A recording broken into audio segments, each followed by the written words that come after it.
สบายดีทุกคนที่กำลังติดตามมักชมนอนอยู่ต้อนรับโคสู่ซ่องอาคาน้อยเนาะตอนนี้ก็อยู่ป่ากันแต่ว่ามื้อนี้เฮามาป่าแบบว่าซิวๆเนาะเฮามากินปลาอยู่หนองของอาลี่ถ้าผู้ใดเคยเบิ่งคลิปแบบว่าก่อนประมาณ 4-5 เดือนหรือว่าปีก่ายนี่เนาะจำได้อาลี่เนาะนางเอกซองของเฮาเนาะมื้อนี้มีแขกมายามเนาะตะกล้องก็เป็นบอกตะกล้องซื้อนี่ก็ซองหยังก็ตัวย่อย2 ล้อเที่ยวลาวตุยย่อย2ล้อเที่ยวลาวเนาะเดี๋ยวสิขึ้นหน้าจอให้เด้อโอเคเด้ออันนี้มาแต่เวียงจันทน์เด้อแล้วก็มีน้องอูหลองซานนำเดี๋ยวสิไปอันนั้นเนาะสัมภาษณ์เลยมะนี่บรรยากาศก็สิประมาณนี้ทุกคนจะมีสายน้ำแล้วก็มีตุ๊บคือสาวๆกำลังกินปลากันนะมื้อนี้เฮาต้องขออนุญาตแบบว่าเนาะหน้าแดงๆด้วยเนื่องจากว่าเฮาไปงานแต่งมาแม่นบ่งานแต่งอยู่บ้านเด้อเป็น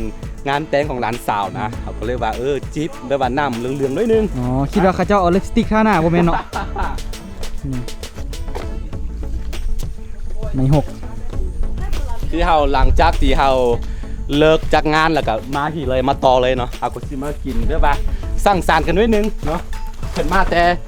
คืออันน้องตัวเนาะก็มาแต่เวียงแล้วก็น้องอูหลองซานเพิ่นก็มาแต่ทรายสมบูรณ์เด้อมานี่มานี่กินปลากันพี่น้องกินปลากินปูกินปลาอะไรทักทายด้วยดิเห็นแล้วเซฮายทุกคนดูนี่มีหลายคนเด้อนี่แนะนำดู สวัสดีทุกคน น้องอูหลองซานเนาะคือเฮาเป็น FC เพิ่นมาตลอดแล้วก็ต่างติดตามกันเนาะในที่สุดเราก็มาเจอกันโอ้ฮัน ก่อน เซ็กแฮน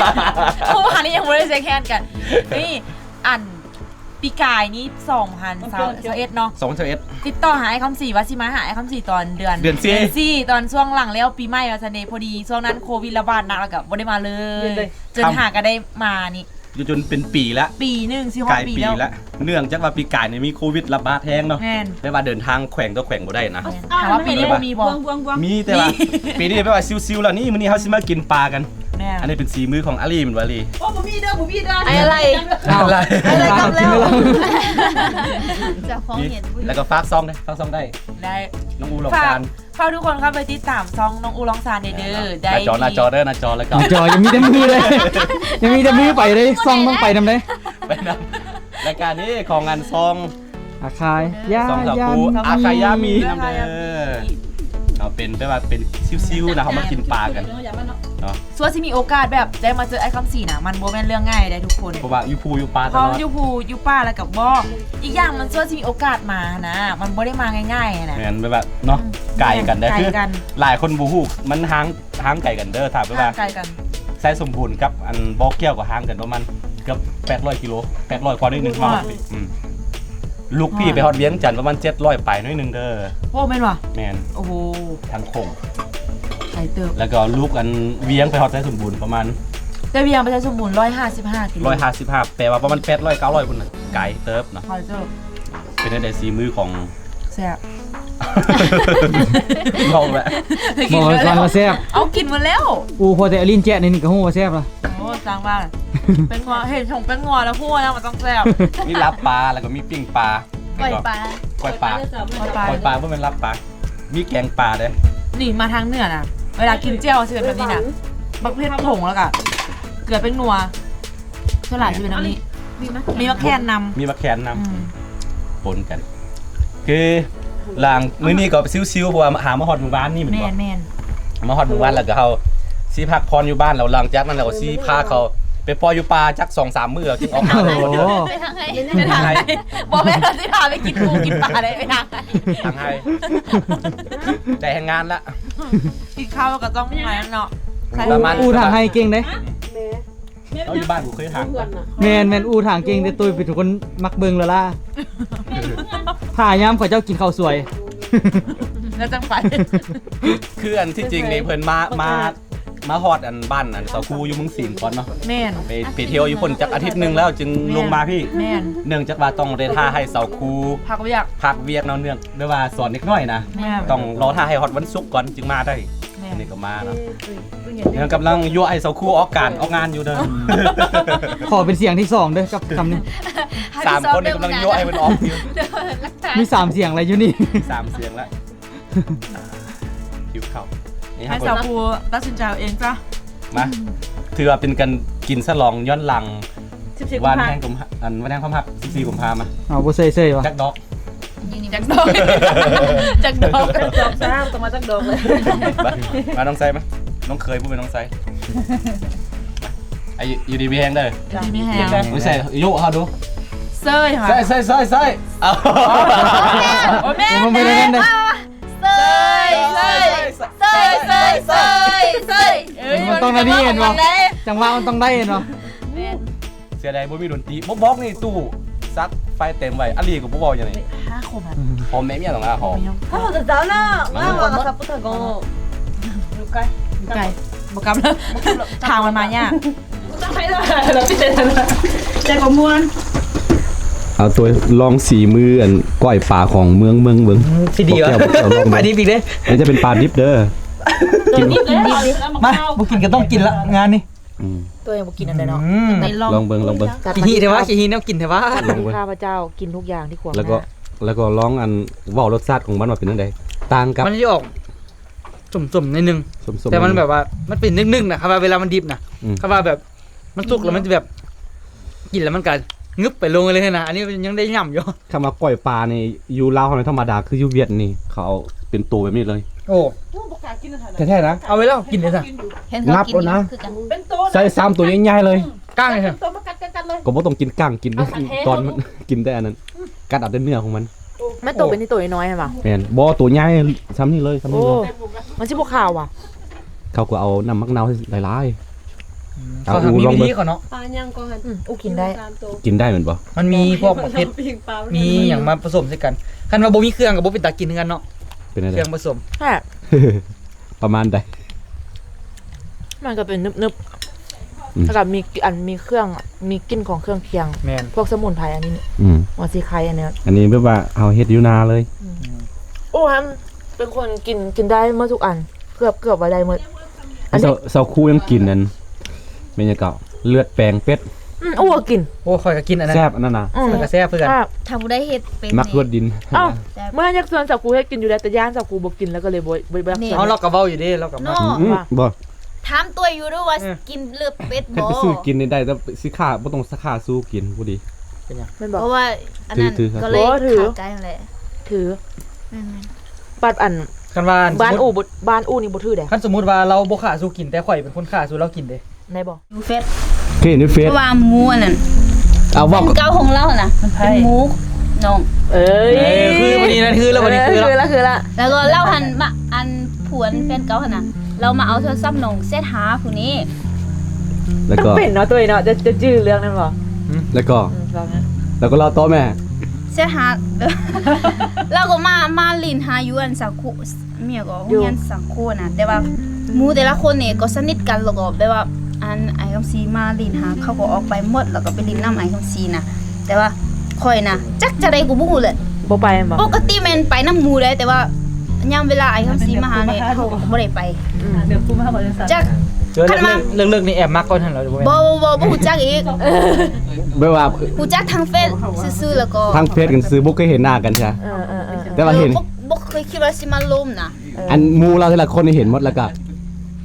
หมูเราผู้หนึงนี่เป็นแฟนเก่าอ้ายอีก ได้เบาเองบ่เองอีก แล้วก็ สละงึด แล้วก็อันเฮาบ่ชื่อว่าเขาเป็นหมูกันนะคันฮู้ว่าเป็นหมูกันเฮาบ่ล้มกันดอก แม่นข่อยก็บ่จื้อแน่เพราะว่าเราก็เอาผัวไปแล้วแล้วเขาก็บ่คิดว่าเขาบ่สิยังอะไรทำไมอยู่ เอ้ยนั่นนะ แล้วก็เอาบ้านนั้นน่ะก็เราต่อแม่ จะได้ ชมพูกำลังเล่าอันมันอยู่ก็ เอา อ เรื่อง ดีต จุดเริ่มต้นมาฮู้จักกับไอ้คำ จุด ศรี เริ่มต้นที่มาฮู้จักกัน กับไอ้อาคาร ต่อ แล้วตอนนั้นหั่นไอ้คำสีมานำทางเราก็เคยเห็นอยู่เฟซเนาะแล้วก็เราหันมากดเงินอยู่อะไรนะ ตอนหน้า ต่อหน้าสังคูนะแล้วก็เอ๊ะผู้นี้คือว่าคุณอยู่โอ้ยไอ้คำสีว่าเบิ่งทางหลังเนี่ยแล้วก็เฮาก็บ่คิดว่าคันแม่นคนอื่นมาลินหาสินะเฮาก็ไปทักทายได้ อืม แต่ว่าเฮานี่คือแบบจะได้กูบ่ฮู้เราก็บ่มาทักอันนี้ก็บ่มาทางที่เฮาฮู้จักทางเฟซนะจักทางแบบว่าเฮาบ่ได้รู้สึกว่าอยากไปทักอีหยังว่าลินแหละ อ่ะลือปานนั้นเราตอนนี้ แม่ ยังบ่จบตามที่ข่อยฟังยังบ่จบเพียง เราต่อ จะนี่แหละ เราต่อ ยัง เราต่อ จะได้ เอาเลยตอนนั้นเราบ่ได้ฮู้จักกันผ่านมา หลังจากนั้นประมาณ4ปีเราจึงมาฮู้จักกัน แม่ เนี่ย หลังจากนั้นตอนนั้นนี่ข่อยมาเฮียนปีหยังก่อน ปีหนึ่ง ปีหนึง อืม 2015เด้แล้วก็หลังๆมาพอ2020แล้วก็จึง มา จึ ล ง ง มาฮู้ กัน จัก นี่ กัน ก็ไผสิคิด บ่ ว่า นะเอาเรื่องตอนไผทักหากันก่อนนี่นะเดี๋ยวนี้นะ เออ ข่อยจื้ออยู่น่ะจะเว้านะ บ่ทางหาหันมา เออ อันเห็นไอ้คำซีอัน ฮักๆก่อนดี เห็นหน้าปกดำๆไว้แน่ เออ แล้วก็ บอกเคยทักหาก่อนหน้านี้แล้วบอกดี โอ้มีคนหน้าว่ะนี่ คิดก่อนนะ ๆเมาแล้วก็บ่จีเลย เอาอันนั้นถ้าหาว่าไปจีบได้เอาทักหาได้ฐานะได้เนาะมา ทักหาแล้วก็คือสิแม่นทักหาเห็นไอ้คำเสียนเฮ็ดคลิปน่ะ เออ แล้วก็แซ่อยู่เฟซไว้ คุณ แล้วก็เฮาก็บ่แม่นเฮาอยากได้รายได้อีหยังดอก แต่ว่าเฮาอยากถ่ายวิดีโอแล้วก็เป็นความทรงจำของเฮาบันทึกไว้สินะถ่ายแล้วก็เฮาก็อยากบันทึกไว้แล้วก็เอาแล้วก็ไอ้คำสีหันแนะนำว่าได้เงินนี่นั่นต้องได้พันประมาณนี้ประมาณนั้นบอกมาแนวนี้แล้วก็เซ็นไปเซ็นมาแล้วก็ว่าสิทำต่อนะทักไปเนาะไอ้วางบ่สินะแล้วก็เราหันตอบซ่าเนาะแล้วคิดว่าเราคือสิคาเวียกเลยแล้วก็เราหันเซ็นมาอีกว่าแม่นหยังแล้วก็ข่อยก็มีดไปเลยประมาณ2 เดือนนั่นแหละ ภาษาอังกฤษภาษาไทย แล้วก็ไอ้ก็สิทำมาอีกว่านี่ บอกก่อนหน้านี้อีกโดยละยังก็ โดยเราก็บ่ตอบเลย โดยแล้วเราบ่ตอบ ตอบเลยแล้วเจ้าคิดหยังตอนนั้น ก็คิดว่าเราคาเวียกแล้วก็ปล่อยไปแล้วก็ ใจแท้เด้ ใจแท้ก็บ่ได้ เอ้ยบ่นั่นบ่นี่นะ ไปเป็นในคณะไอ้ซื่อๆได้เอาแล้วก็เราหันเสร็จมา ก็คนเฮาก็ต้องปลื้มกันนิดนึงอ่ะแหละบ่แม่นไปสิมาฮักกันได้เนาะ เนาะ เราหันเสร็จมาแล้วก็ว่าแม่ก็เราเสร็จมาว่าจะไอ้เขาสิเสร็จมาว่าจะเด็กก็ ขึ้นได้คอมเมนต์ เป็นอย่างอยู่ เฮ็ดหยังอยู่แล้วก็ค่อยว่าเสร็จมาจนได้เนาะประมาณ2 เดือน ในที่สุดก็เสร็จมาจนได้เนาะว่าเลยเอาแปลว่าหยัง เนาะ เฮานี่คิดว่าเราว่าด้วยแล้วก็คิดว่าสิทำต่อนะว่ามีหยังบ่หยังก็ทำต่อเนาะเราบ่ทำต่อแสดงว่าอันเราหันคาเวียค่อยคิดในนี่นี่ โหขาเวียก2 เดือน แล้วเสร็จมาแล้วก็ หรือว่าเราตอบมาโดยแล้วนิดละมืด2 เดือนเรายังไม่เติม เราบ่มีเงินเติมเน็ตเราเติมเน็ตแล้วเรากลับมา เราเติมเน็ตแล้วเจ้าเราสิแซนหาเจ้า ยังบ่จบเถื่อ แล้วก็หลังจากนั้น หลังจากมื้อคืนนั่นแหละไอ้เซตหาเราคืนนั้นไอ้เซตหาเราแล้วก็ไอ้ว่ามึงสิไปลินหาเด้อแล้วว่ามาแม่ แม่บอกเยอะ มานี่สิอันนั้นเดี๋ยวก็ไอ้ว่าจะได้ ๆไม่ยัง ได้คือนี่มันต้องมีอย่างเลย เรา เนาะ ตั้งคืนแล้ววันนี้เฮา ใกล้เวลาเคิร์นแล้ว มานี่สิไปหาได้ว่าอย่างนี้ตั้งใจไปหาได้แล้วว่ามาแม่ แล้วก็คิดเราอันไอ้ว่ายอกน่ะนะตื่นเช้ามาเรายังไตหุบเราให้ส่งมาให้เอาส่งมาให้เนี่ยกันบ่คิดไปหยังเนาะ ก็เซ็ตคือได้สนิทกันบางคนมักเป็นแม่เนาะแต่ว่าเขาบ่เคยเห็นกันแต่ว่าหูเซ็ตแล้วก็หูสึกว่าสนิทกันนะแต่นี่นะก็เลยว่ามื้อนั้นนี่เฮา อันนั้นแหละเขาแปลว่าแบบว่ารู้สึกปลื้มอะนะแบบเนาะ เจ้าก็ยังทำหลักกันแล้ว เป็นบ่ยอมหักอยู่ สลังงึดจริง เป็นไปเดียงไปเรื่องนั้นเรื่องนี้อยู่ มันเป็นเรื่องไง สุดท้ายก็โอเคสิวะ โอเคมา แล้วก็ไปหาแล้วก็มาตอบตัวไอ้บอลแหละไอ้ไปฮอดตั้งแต่3 โมงบ่ได้กินข้าวบ่ได้กินไอ้กินอันมีอันเอาน้องไซเพิ่นไปนะกินเฟอร์อยู่อันเมืองรองหันถ้วยนึงแต่ว่าไอ้บ่ได้กินจนฮอดประมาณ12 โมงบ่ได้กินข้าวนี่ แบบหมด บ่แม่นแต่อายเลยค่ะจุน้องก็บ่ได้กิน แล้วก็ข้าวเช้าข้าวสวยบ่ต้องกินอยู่แล้วมาแต่เฮือนเด้ แล้วก็อีจิบก็มาได้มื้อนั้นเนาะแล้วก็เฮาตั้งคนตั้งอายกันนะ อ๋อเชิงซีอาใช่ไหมก็ธรรมดามีแขกมายามก็ว่ากินข้าวแล้วบ่เนาะกินข้าวกินน้ำแล้วหาให้กินตัวถึงมายักก็อัน หาให้กินเนาะ ถ้าถามเขาว่าอิ่มแล้วเขาก็บอกว่าอิ่มแล้วเนาะไปสิไปกล้าตอบว่ายังเลยบ่มีแหละ เอา กินมาแล้วกินมาแต่เงินแล้วอิ่มมาแล้ว บ่ให้กินข้าวบ่ให้กินข้าวเลย คนสมัยก่อนอันยังหั่นน่ะเนาะโอ้ยสมัยนี้อ้ายบ่กินก็บ่กินโอ้บ่แม่นตุ้ยบ่แม่นเอาไปน่ะเละบ่แม่น บ่ได้กินข้าวแล้วไอ้หันหาว่าหิวข้าวนะไปหากินบ่อันนี้ก็เขาบ่ขายนะอีก เขาบ่ขายนะ โหดเกิน เขาบ่ขายกันยังบ่ส่วนเมื่อกินข้าว เจ๊ดำมานี่ เอาก็มานี่บ่แม่นมาตอนนี้สิชวนกินจะได้เนาะ บางทันเด้อะไรกันเนี่ยอะไรกันเนี่ยน้องเขา กลายเป็นความทรงจำเลยแบบว่าเห็นกันทั้ง เมา นิด เหล่า กัน ไปกัน อะไรกันเนี่ย บ่ได้กินข้าว แล้วก็ไปบ้านนี้ไปกินสินดาดน้ำหมู คนมัน อีก แล้ว แล้วก็หมูหันพาครอบครัวเขามาหมดครอบครัวนะ อะไรกันเนี่ย แล้วว่าเขาคิดว่าสิได้กินสินดาดก็เลยบ่ชวนไปกินข้าวได้หั่นนี่เพราะว่าเขากินสินดาด บ่ นี่ ในเสื้อวอยฟังช่วงนั้นเป็นช่วงที่โควิดแล้วเขากำลังปิดไม่ยังนะ มันจะเงินงูนะ พากันไปกินในห้องน้ำกินสินดาดนะล้างห้องน้ำ ล้างเพื่อน บ้านน้องสาวมัน อันแล้วก็ปกตินี่ข่อยคันสิไปกินสินดาดจะนี่บ่กินข้าวได้ไปกินสินดาดนะเอาไปแล้วก็ตอนหนึงก็บ่ได้กิน อ้าวเป็นยัง เป็นอย่างบ่ได้กิน หนังไก่เด็กไก่ละ แล้วก็คนหลาย แม่ก็น้ำมาก อันนี้บ่แม่นบ่ชวนกินข้าวได้เพราะว่าสิไปกินสินดาดหั่นนะ แล้วกินนี่ก็ฝนมาอีก จะไม่ซ่า แลนเข้าเฮือนแล้วก็มาเบิ่งเอามานั่งใกล้กันแล้วเสื้อก็ ว่านี่ คู่ เสื้อคู่ เก็บคู่อีกเก็บคู่อี บ่ ก ได้นัดได้ บ่ได้นัดกัน เป็นเสื้อคู่อีกอ่ะ เสื้อแบบเสื้อกระบอยสีเดียวกันนะ แล้วก็ แล้ว เก็บ เกือบก็สีแดงแจ๊ะจ้าเดียวกันอีก เก็บเป็นเบิร์ดอีก คุณเดย์ จังแม่นอีหยัง กูเพอารวาสเอาแถวว่าเนาะ เพสันนิวาส สันนิวาส อะไรวะ ต้องได้แก้ให้ต้องได้แก้ให้เมื่อกันโบแก้บ่ได้เลย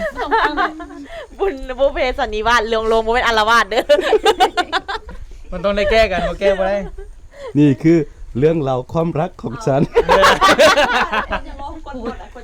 บุคูนะบุมีน้ำหมด สรุปแล้วคือบ่แม่นแต่อันส่วนหันบ่แม่นว่า อยู่หลังห้องน้ำจงคอหางออก แล้วไปนั่งคื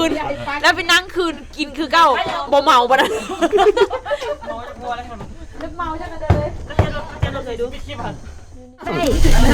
ไม่ใช่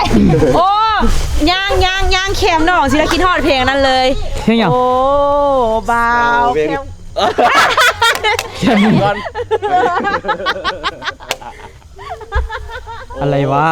แถมเงิมแห่งนี้อายขอฝากไว้ถึง พอแล้ว คือทุกคนตอนนี้เนาะหลังจากที่เรามีอย่างก็สั่งสรรค์กันนิดนึงเนาะ แม่นกิน ก็ ข้าว ปฏิเสธบ่ได้เลยว่าสิบ่มีเรื่อง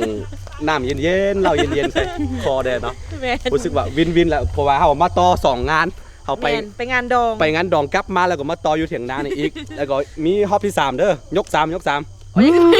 ค่นี้ เด้อเขาสิเกียมไปบ่ไปบ่ได้เป็นพิธี เป็นพิธี เป็นวิธี พิธีตลอดไปใส่ก็ได้ มันมือเลย นี่อันนี้เป็นจะเป็นครั้งแรกที่เราได้พบกันก็แต่ว่ารู้สึกว่าเราแบบว่า สนิท คือได้ว่าสนิทกันมาได้โดนแล้วนะ เคยเห็น เคยเห็นกันมาแต่โดน เพราะว่ามันก็แบบว่านิสัยก็มีความคล้ายๆกัน ถ้าคนใดว่าซีเข้ากันได้ก็ต้องแบบว่ามีนิสัยที่ แม่ คล้ายๆกัน คล้ายๆกันนิดนึงบ้าๆแบบนี้นิดนึง โอ้บ้ายืนกันบ่ได้เลย แม่น ถึงสิบ้าแต่งามได้ งามไส้ งามมองแดดประกาศมาวง โอ้เต็มวง ลูกสาวเดียวลูกสาวเดียว